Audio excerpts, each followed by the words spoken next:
বানিয়েছিলাম অন্যরকম একটা ডিম পোস্ত। তো এই ডিম পোস্তটার রেসিপিটা জানতে হলে পুরো ভিডিওটা দেখতে হবে।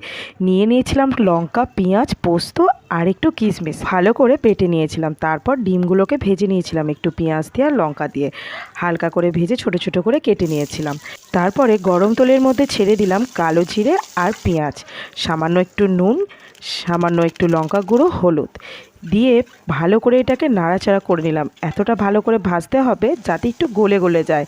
তারপরে মশলাটা দিয়ে দিলাম, মশলা মানে পোস্ত, লঙ্কা বাটা, পেঁয়াজ বাটা, যেটা দিয়ে এটাকে ভালো করে একদম মাখা মাখা করে নাড়িয়ে নিতে হবে, একটু কষিয়ে নিতে হবে যাকে বলে।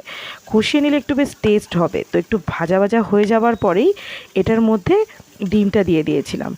ডিমটা দিয়ে হালকা করে একটু জল দিয়ে দিয়েছিলাম। জলটা দিয়ে একটু ফুটিয়ে নিয়েছিলাম। একদম নুন ঝালের পরিমাণটা সবার মুখ আন্দাজ দিতে হবে। তো এটা নাড়াচাড়া করে নেওয়ার পরেই একদম হালকা করে ফুটিয়ে নেওয়ার পরে একদম মাখা মাখা হয়ে গেছিলো। এটা গরম ভাতের সাথে জাস্ট অনবদ্য লাগে। এই রেসিপিটা তোমরাও সবাই ট্রাই করতে পারো গরম ভাতের সাথে।